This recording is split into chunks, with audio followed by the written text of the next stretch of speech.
Bismillahirrahmanirrahim. Alam tara anna Allah anzala minas samaa'i ma'an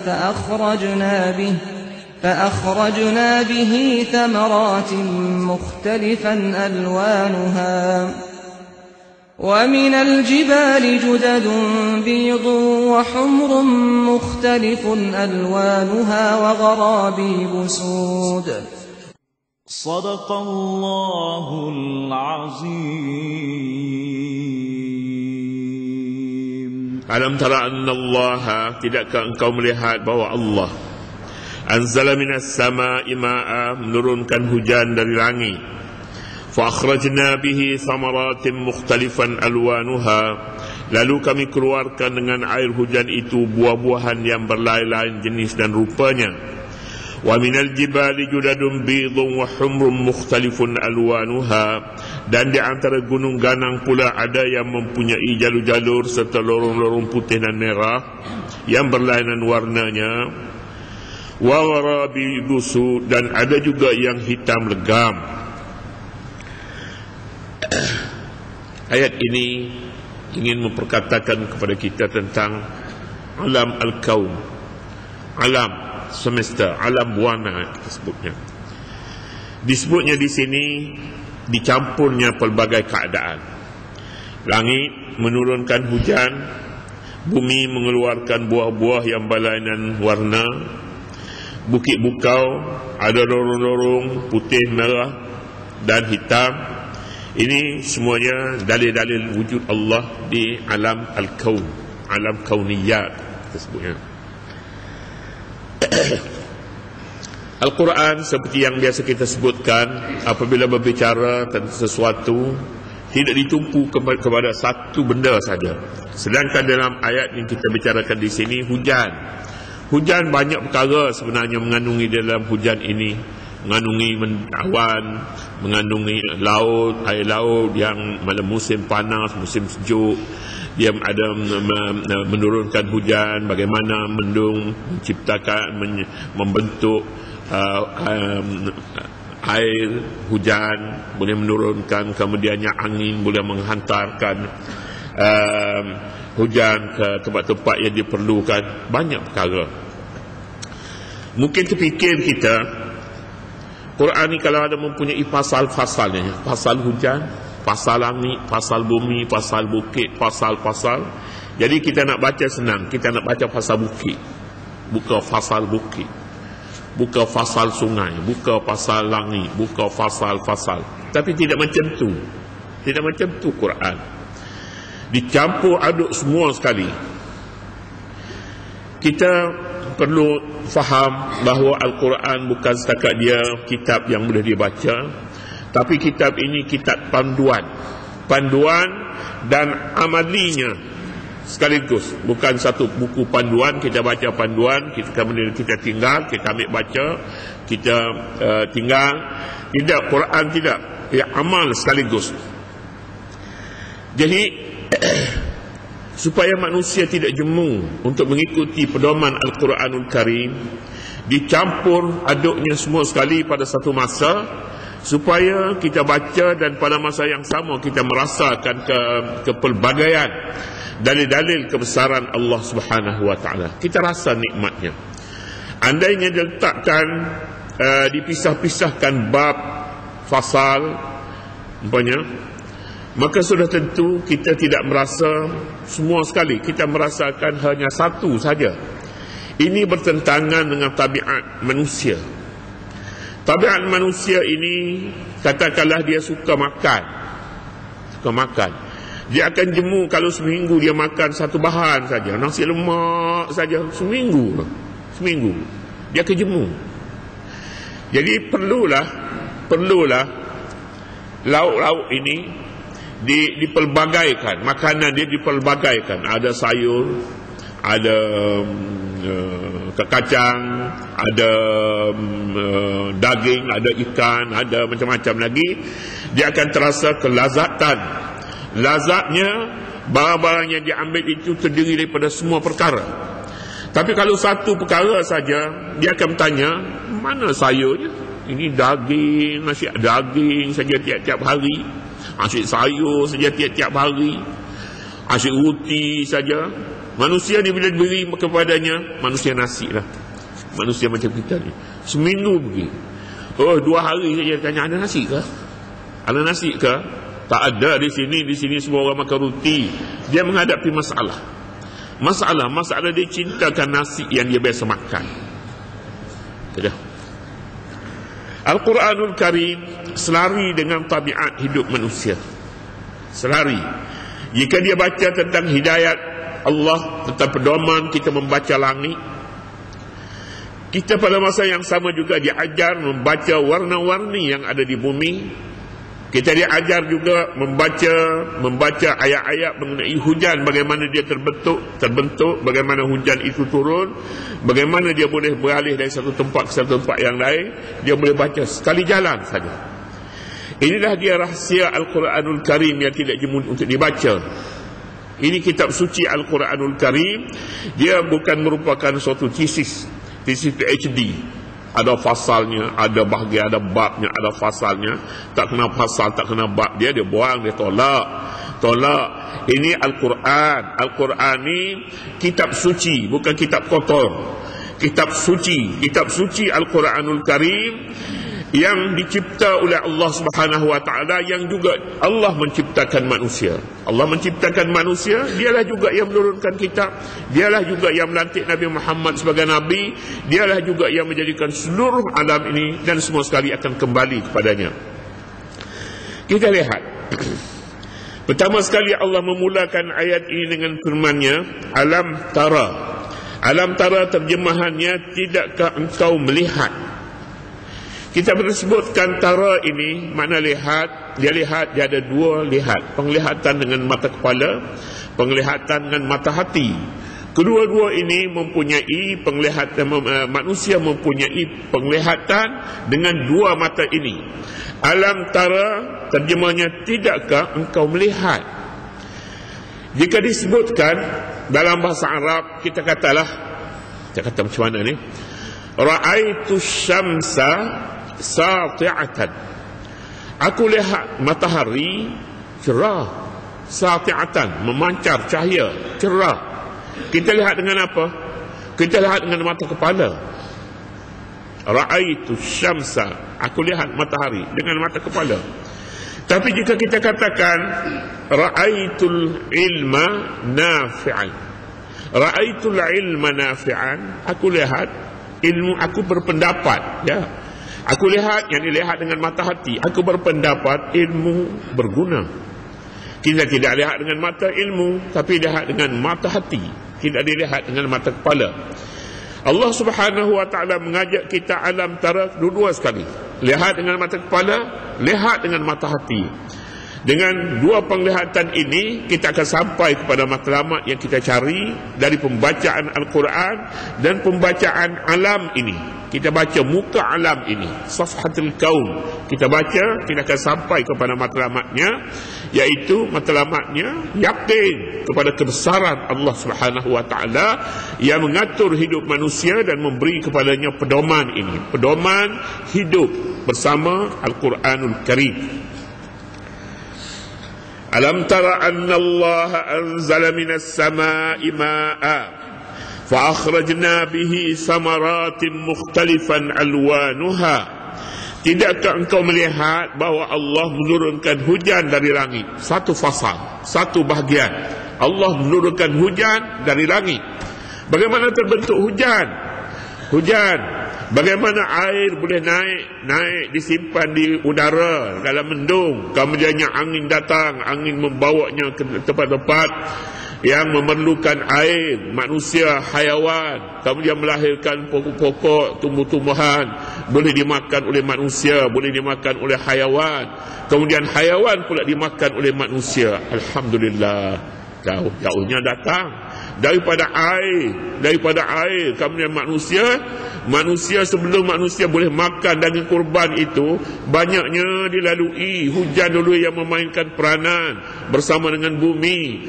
Bumi, hujan menurunkan air, bumi menyerap air, kemudian mengeluarkan tumbuh-tumbuhan, lalu dimakan oleh binatang, lalu dimakan oleh manusia. Berkongsi, ada hubungan manusia dengan binatang. Nikmat Allah Subhanahu wa taala.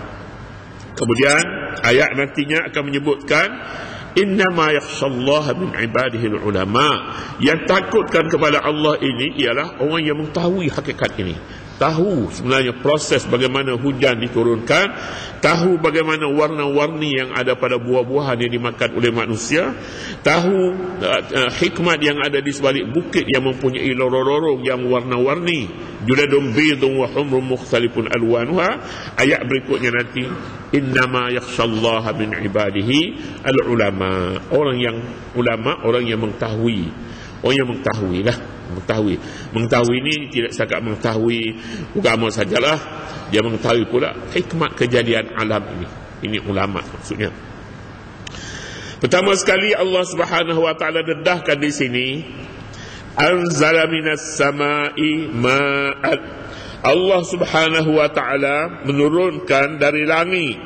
Langit ini langit bolehlah kita beri maknanya langit saja, dan dengan pengertian langit ini sesuatu yang berada di atas kepala manusia.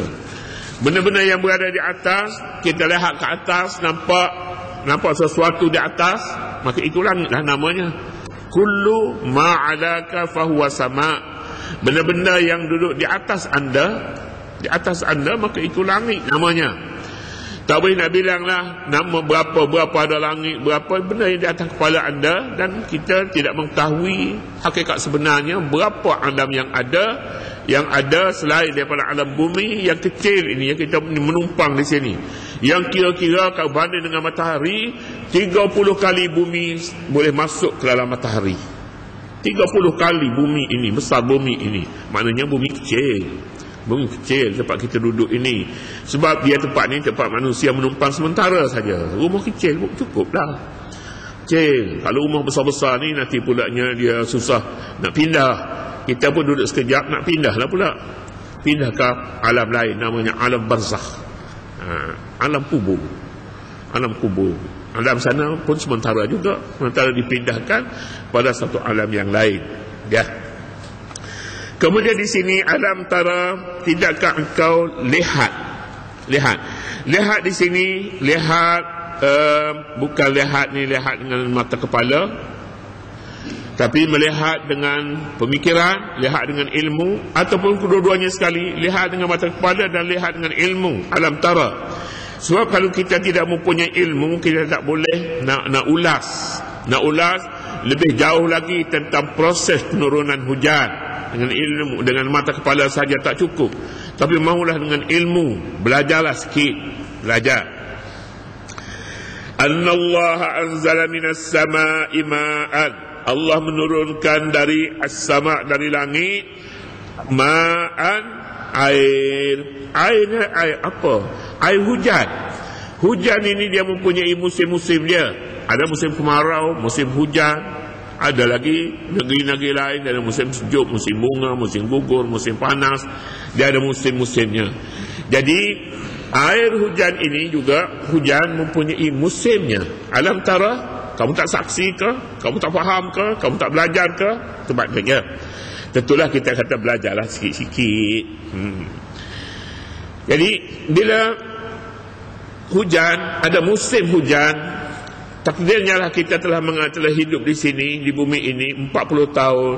40 kali kita telah menyaksi musim ini, musim hujan. Ada hujan yang membinasakan rumah-rumah, pokok-pokok, tumbuh-tumbuhan, ladang, malah binatang, malah manusia. Ada musimnya. Ada pernah begitu. Dan ada yang datang hujan sedikit-sedikit saja, boleh jadi yang banyaknya dihantar ke negeri lain. Negeri yang biasanya hujan lebat pada tahun itu tidak lagi, tapi hujan lebat di tempat-tempat lain pada musimnya. Kita pernah menyaksikan semuanya itu. Kita pernah menyaksikan kawasan air yang luas ini, laut lah. Tapi bagaimana laut ini boleh keluar daripadanya wap-wap pada musim panas untuk disimpan? di atas di langit, kemudiannya terbentuk di sana pulanya mendung yang mengandungi air hujan, kemudian air itu dihantar ke negeri-negeri yang diperlukan. Bagaimana prosesnya? Alam tara, adakah anda tidak lihat, tidak fikir dan tidak mengetahui? Kita jawablah di sininya ni, kita tahu dan kita yakin bahawa itu adalah dalil kebesaran Allah Subhanahu wa taala. Daripada air yang dulunya merupakan wap di permukaan laut, kemudian dia boleh melahirkan makanan manusia, makanan binatang, boleh melahirkan pokok-pokok, boleh melahirkan tumbuh-tumbuhan, sayuran dan sebagainya. Kita terpegun memikirkan kejadian-kejadian yang seumpama ini, dan kita akan sampailah kepada matlamat yang sebenarnya untuk mengingati Allah Subhanahu wa taala, dan sekurang-kurangnya mengucap subhanallah, maha suci Allah yang menciptakan semuanya ini. Alam tara anna Allah anzala minas samai ma'an, air, fa akhrajna bihi samaratin mukhtalifan alwanuha, kemudian kami keluarkan bihi dengannya, dengan air hujan itu, samaratin, buah-buahan, mukhtalifan alwanuha, buah-buahan yang berlainan jenis dan rupanya, warnanya berbagai-bagai, keluar daripada bumi dengan hujan yang sama, dari bumi yang sama, tapi buah-buahan lain-lain. Buahnya ada buah merah seperti buah tomato, seperti buah macam-macam lagi, buah-buah, ada buah hijau, buah merah, buah kuning, macam-macam, mukhtalifan alwanuha. Jadi ini pula yang satu bab dibicarakan di dalam Al-Quran yang disentuh secara ringkas tapi mempunyai erti sebenarnya, iaitu alam warna-warni. Alam ini merupakan bagi mereka yang tidak memberi perhatian kepadanya, dianggap perkara biasa, ini perkara tabi'i, tapi tidak. Ini adalah sesuatu warna-warni, merupakan sesuatu yang amat disukai oleh mata yang memandang, mata yang melihat. Dia suka melihat warna-warni, bunga-bunga yang kita lihat, segala macam-macam warna-warni. Mata kita tidak akan jemu melihat benda ini. Tapi bagaimana dia boleh dibentuk? Bentuk warna merah, warna kuning, apa hubungannya dengan matahari? Apa hubungannya dengan udara? Apa hubungan? Semuanya ini mempunyai hubungan. Jadi hubungan-hubungan inilah yang perlu dipelajari oleh manusia. Warna bukan hanya untuk warna semata-mata, bukan untuk mata, tetapi untuk akal manusia supaya berfikir tentang warna. Hidup manusia ini sebenarnya dia bukan hanya untuk makan. Beri makan kepada dia kenyang, berhentilah. Tidak, itu bukan manusia, itu hayawan. Hayawan, dia dapat makan, dia kenyang, dia tidur, dia menggugu. Ya. Setakat itu, apa lagi yang dimahu oleh hayawan selain daripada makan kenyang? Tak ada lagi dah. Manusia jika kita anggap bahawa ia satu makhluk yang suka makan, beri makan dia, kemudian selesai masalah. Tidak, bukan makan saja. Warna-warni dia perlukan kepada warna-warni untuk makanan matanya, untuk makanan jiwa dan perasaannya. Jadi dengan itu Al-Quranul Karim mengajar kita sekaligus, apabila kita faham tentang hujan, fahamlah tentang warna-warni yang ada di bumi ini. Kerana manusia memerlukan hujan, dia memerlukan minum air, memerlukan makanan. Tapi makanan dia berbagai-bagai. Makanan untuk perutnya, makanan untuk matanya, untuk mata hatinya, ilmu pengetahuan, makanan juga untuk akalnya, untuk pemikirannya, dan makanan berbagai-bagai lagi. Kita perlu layani sebagai kepada seorang manusia, kerana manusia ini lain daripada makhluk-makhluk yang disebut hayawan yang lain.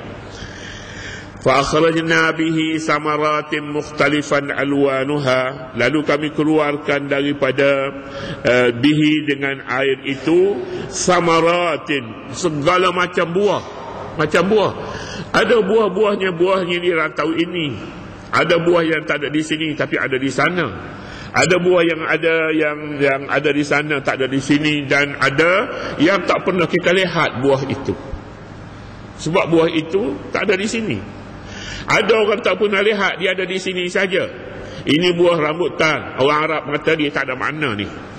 Dia katanya bila lihat rambutan ini, pasal tempat dia tak ada nama, dia letak nama. Dia kata Abu Sya'ar, bapak bulu. Abu Sya'ar ni kita kata rambutan lah dah Abu Sya'ar, bapak bagi segala bulu. Aku tak pernah lihat, kata dia, ini buah bulu macam ni. Dia lihat durian, dia katanya Abu Syauq. Dia Abu tu maknanya benda yang banyak, benda yang banyak tu Abu lah. Abu Syauq maknanya bapak duri. Bapak duri lah, ini durian. Yalah, durian tu duri jugalah. Dia kata Abu Syauq, Abu Syauq. Tapi dah kita kata durian jugalah dianya. Kali pertama dia melihat dah Abu Syauq. Abu Syauq. Mana ini zahiruhu pada lahirnya kita lihat barang ni, katanya ni sangat-sangat berbahaya ni, duri. Tapi wabatinuhu rahmah, batinnya rahmat, sedap dimakan, tetapi azab dilihat barang ni azab, tetapi bila dimakan dia nikmat yang sangat besar. Tempat kita ada, tempat lain tak ada. Pergilah cari di mana ada, negeri Arab tak ada. Kalau ada pun dia tanya bin Malaysia. Bin Malaysia bukan anak negeri Arab, tapi anak rantau ini durian, ini rambut mukhtalifan alwanuha, samaratin mukhtalifan alwanuha, buah-buah yang berlainan warnanya. Hatta satu buah saja pun berlainan warna. Ada buah rambutan yang kuning, ada buah rambutan yang merah, ada kembikai isinya merah, ada yang kuning. Kita pergi, kita akan tanya hati dulu, nak makan hak merah ke nak makan hak kuning. Besar artinya. Jiwa jawab hari ni nak makan kembikai warna kuning. Jangan beli yang merah, dia tak mau, dia mau yang kuning. Ini besar artinya kepada jiwa manusia, kerana warna itu akan menentukan seleranya, cita rasanya warna. فَأَخْرَجْنَا بِهِ ثَمَرَاتٍ مُخْتَلِفًا أَلْوَانُهَا وَمِنَ الْجِبَالِ جُدَدٌ بِيضٌ. Dan di antara gunung ganang pula ada yang mempunyai jalur-jalur serta lorong-lorong putih dan merah yang berlainan warnanya. Ada warna tua, ada warna muda. وَغَرَابِي بُسُودٌ. Dan ada juga jalur-jalur yang warnanya hitam legam. Bukit, kita lihat bukit di sini lain daripada bukit di sana. Bukit kita di sini dipakai dengan pokok-pokok hutan rimau yang hijau. Tapi bukit di negeri-negeri lain tidak seperti di sini. Bukit di negeri lain batu, di negeri lain pulanya tanah, debu. Bukit negeri lain pulanya dia ada macam-macam lagi yang keluar daripada bumi. Ada yang warnanya hitam, merah dan berbagai-bagai lagi. Semuanya ini memerlukan kepada manusia melawat ke negeri, tempat-tempat yang bukitnya tidak seperti di sini. Bukitnya macam lain. Bukit tidak besar, tidak tinggi tapi besar, panjang umpamanya. Ini kalangan ahlinya akan dapat membezakan di antara bukit di suatu negeri dengan negeri yang lain. Semuanya itu menuturkan kepada kita bahawa penciptanya Allah Subhanahu wa taala yang menciptakan berlainan bukit, berlainan buah-buah. Demikian jugalah manusia yang hidup dalam sebuah negeri, berlainan cara berfikirnya, cara hidupnya, jiwanya dengan manusia yang hidup di negeri-negeri yang lain. Memahami hakikat ini memudahkan pendakwah untuk menyampaikan dakwahnya kepada mereka. Sebab dia faham manusia, dia faham negeri, dia faham apa yang ada di negerinya dan yang tak ada di negeri lain. Dakwah juga seharusnya berbeza antara dakwah dengan dakwah yang lain. Dakwah di negeri Arab lain daripada dakwah di Malaysia. Dakwah di Malaysia lain pula dakwah di negeri-negeri yang tak ada hujan, umpamanya lain. Jadi oleh demikian ayat ini mempunyai kandungan yang mendalam bagi mereka yang ingin memahaminya. Satu buku yang ditulis tentang warna saja ditulis oleh An-Nabulsi tentang warna, sangat berfaedah bagi pengkaji warna. Boleh jadilah kita pun tak biasa mengaji tentang warna ni, tak berapa nak faham jugalah. Dibahagikan warna-warna, semuanya bergantung pada matahari. Matahari yang membaca warna, katanya matahari sendiri tidak ada warna. Matahari tidak ada warna. Tapi sebaliknya, Sebaliknya, lain daripada matahari, kejadian Allah semuanya ada warna. Tapi matahari tak ada warna, sebab warna itu terbit daripada matahari. Jadi bila terbit daripada matahari, katanya matahari tak ada warna. Saya pun tak orang faham. Dia kata matahari tak ada warna ni.